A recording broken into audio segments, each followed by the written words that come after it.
1 million moms. I decided rather than going with like someone else's coverage of it, I went straight to the source, 1millionmoms.com. Um, Mm. Now so they're boycotting the Thanksgiving Day parade at Macy's. Um, and this is 1 million moms. This petition actually got quite a bit of media buzz in the right wing, like New York Post and Breitbart and OAN type of sphere. Mm. So normally they only get about 15,000 signers of their petitions, but this one's got 29,858 right now. So like they're almost at 3% of 1 million. So there are no that. What even? So do you know the story behind why they're named 1 Million Moms? Because I don't. I'm hoping you do. It's because they imagine that they're part of the quote unquote silent majority. So like it like we represent a large number of women who are afraid to speak out.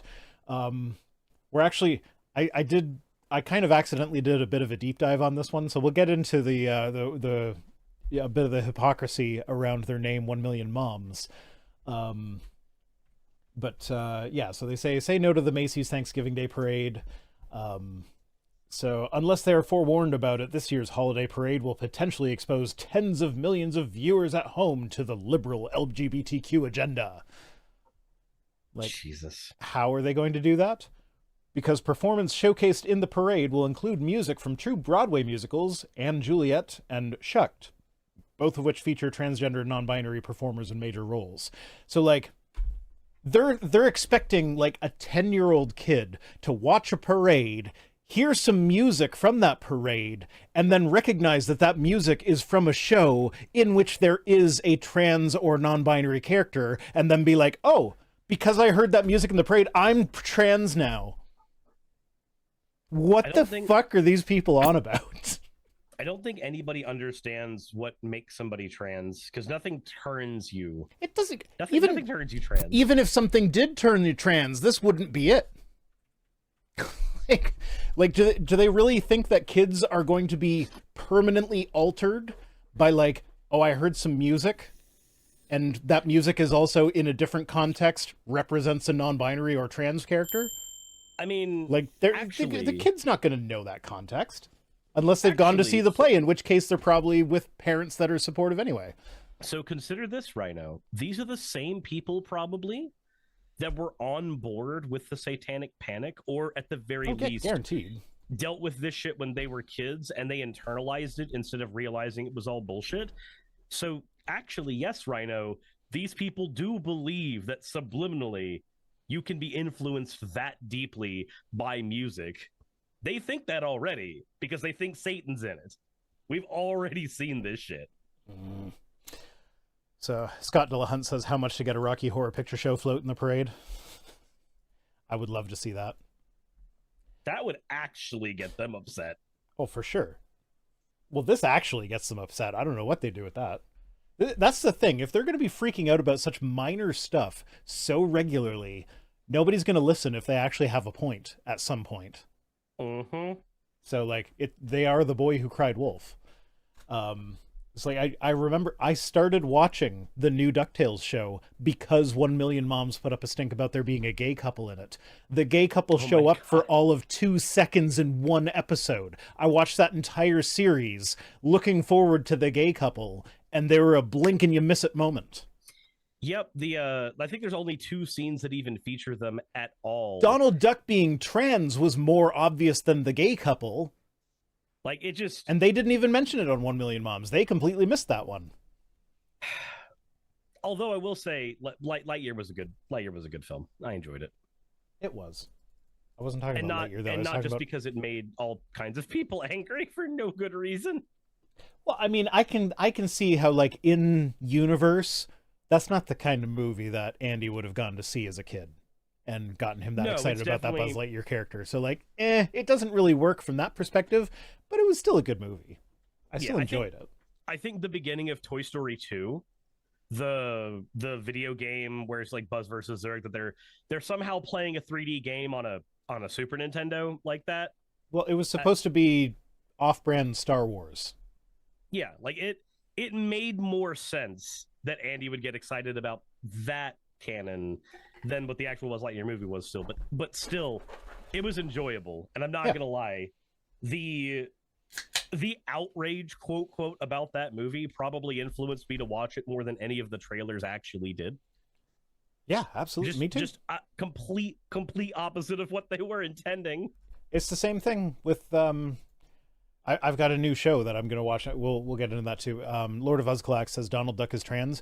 Yeah, so as it turns out, there was one episode of the new DuckTales where all of the ducks get like magical mermaid tails, and Donald's was very obviously in the color of the trans flag.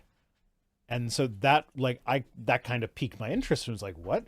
Like, is Donald Duck trans? Like, is that a canon thing? Like, did they just confirm something? So I Googled it, and it turns out that like it's been a fan theory for ages, and it has been pretty much explicitly confirmed by Disney in the Disney way, where they have plausible deniability, but they still pretty much said it. But like, yeah, no. So Donald Duck, on occasion in the cartoon, lays eggs. His sister, Della Duck, they're identical twins, but she's a girl, which means that either she is trans or he is trans. Okay. So like just genetically speaking, that is the case. And the fact that Donald Duck lays eggs, Donald Duck is trans. Fair enough. Fair enough. Wait, that means also canonically Donald Duck has had phalloplasty. Because there's a couple of moments where like there's a peeking thing under there. Yes, so I know the still images. Yep. So speaking of, Donald Duck is canonically trans and has had phalloplasty. No. Well, that's not what Disney intended. That's okay though. And Monorail saying Bugs Bunny is bi. Bugs Bunny is also a drag queen. But Bugs Bunny as a drag queen is. If anybody that's denies been a thing. That, yeah, no, that's for ages. That is impossible to deny. He regularly dresses up as a very sexy bunny. But it's just so that he can. It's just so that he can fool Elmer Fudd, yeah, and also make out with him on occasion, which has also happened. Yeah, but even if it's just to fool Elmer Fudd, that still makes him a drag queen, because drag is just about performance. I'm performing as a woman to fool Elmer Fudd. And he definitely performed. Anyway, so Justin David Sullivan, who personally identifies as non-binary, will be featured in the Anne Juliet Parade performance. On stage in the musical, Sullivan plays the role of May, a non-binary friend of Juliet. That sounds delightful. Maybe we should go see that. Alex Newell. Thank you for making us want to do this again. And I like this one because they say Newell, who uses all pronouns, he, she, they. They're in a bit of a bind there because they don't want to use their preferred pronouns, but they prefer all the pronouns. So they have to say Newell. Yeah, so they say Alex Newell, a biological male who also identifies as non-binary, and you notice that they never use pronouns to refer to Alex. That the amount of ways that somebody has to contort themselves at that point, just like, look, the point of language is communication. That is why it exists. Mm-hmm. The reason that we develop things like acronyms, shorthand, slang, is because these things make communication quicker. When you are deliberately rolling that stone back uphill, making communication infinitely more obtuse, just so you can avoid saying a pronoun. It is the most petty, dumb shit. Mm-hmm. It's like somebody who's but their preferred pronouns are all the pronouns, so you can't use a pronoun for them because then you're being gender affirming. Have you ever met anybody who deliberately avoided any type of they deliberately avoid acronyms, and they deliberately avoid any word with an apostrophe? So if somebody says don't, they'll immediately just say do not. They don't say can't, they'll always say cannot. The only person I know who does anything like that is Commander Data. So, or Spock. In high school, I met a couple of people who were like this, and were just a little bit on the pretentious side when they spoke as a result of this. That's Yeah. how every single one of these fuckers has to sound 24/7. No, I refuse to use that new thing. You made it up. You mean like all the other words we've made up? Yeah. Cool. I'm gonna keep talking in a way that's easy for people to understand. You go into your corner and piss. Well, someone, I forget who it was, but might have been Shannon, actually, made a point on Twitter about if you read Chaucer and you read Shakespeare, they're both writing in English, but it's completely different English. And Chaucer was born only like 200 years before Shakespeare. So it's like the amount that the language changed in that very short time period is just wild. Yeah, that's kind of typical. It's why Anyway. it's hard for me to read Lord of the Flies now. So I decided to do some research into 1 Million Moms because I saw they have a thing at the top saying successes. I'm like, oh, so what have they been successful for? I started looking at like, okay, let's just go in order. So Jackson Hewitt's commercial is family friendly now. If you open that up, it doesn't say what commercial. I don't like what did they actually accomplish? I don't know. Did they change an existing commercial? Did that commercial just run its course and because it's not being aired anymore, they claimed victory? We don't know. They don't give us any details. Same thing with TurboTax. Exactly the same thing. I have no idea what commercial they're even talking about. Sonic has pulled sponsorship from Little Demon, not Sonic the Hedgehog, Sonic the Sonic the fast food place. Sonic the fast food place. So if we read this, it's okay, no, well, it doesn't say that in this, but there was another article that I found on this when I was trying to figure out what the fuck that was even about, where they didn't actually get confirmation that they pulled sponsorship from Little Demon, which is a show, like, this is a show that I'm now interested in watching that I did not know existed until I found it on 1 Million Moms. So thank you very much. But yeah, they basically, Sonic had advertised them on them in the past. Then they did their petition. They sent their petition in, and then the next week, like the next week's episode of the show, did not have a commercial from Sonic. So they were like, "Aha, we won!" Yeah, it could just be that the sponsorship ran out, but they took that to mean, "Aha, we won." And they did the same thing with like Popeyes and T-Mobile or whatever. But this is the one that I found interesting. Disney Channel's controversial series, The Owl House, canceled. So they are claiming victory in that they got The Owl House canceled. So I looked into this a little bit.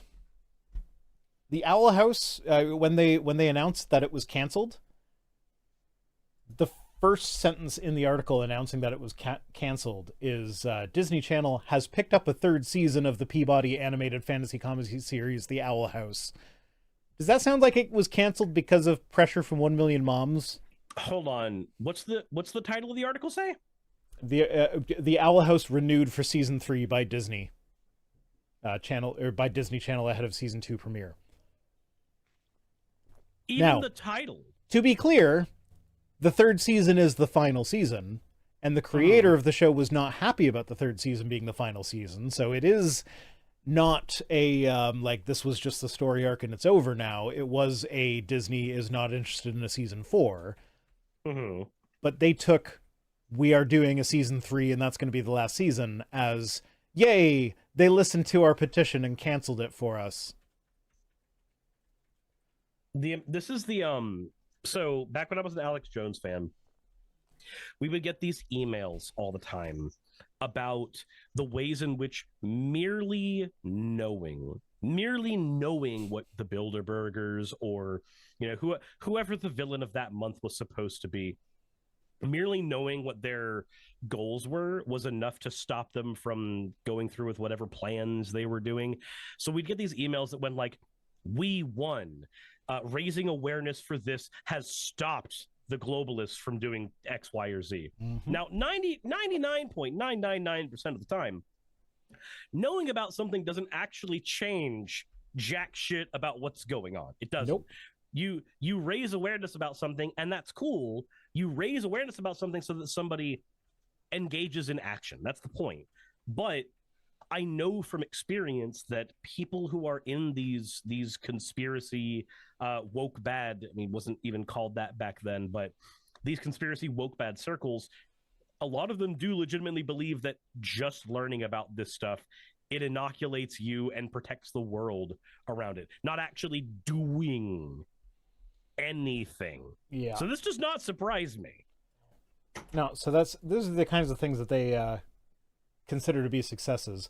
Now, if we go to the About Us page, I found an interesting phrase in the About Us. So it's like, Mom, are you fed up with the filth that many segments of our society, especially the entertainment media, are throwing at our children? Blah, blah, like whatever. Absolutely. Stuff like I think PragerU Kids needs to be burned. For sure. But in desperately begging people to join them, I noticed that we're still at 3307 for the fundraiser. People need to give more money. Give more money. Anyway, when they're talking about joining 1 Million Moms, their pitch is, there is no charge to join, and despite our name, our membership is open to all. Singles are welcome. As a member, you agree to participate in at least one project a week. So despite their name, their membership isn't even at 1 million. So it's 1 million moms. They can't even get 1 million moms, and they open it up to anyone who's not even a mom. But on top of that, that's super duper fucking hypocritical, because like these are the same people that are like, trans women shouldn't be allowed in the women's room because I think they're a man. And now here they are creating a space for moms and saying our membership is open to all. So why do they get to be inclusive but bathrooms can't be? Because they need to artificially increase their numbers, otherwise their entire organization will fall apart because they don't have enough actual enthusiasm within their niche group to operate. Organization falls apart anyway. Like if you look at their current campaigns, okay, here I'm gonna get over here so we can see their. Well, I don't need that anymore, so we can just.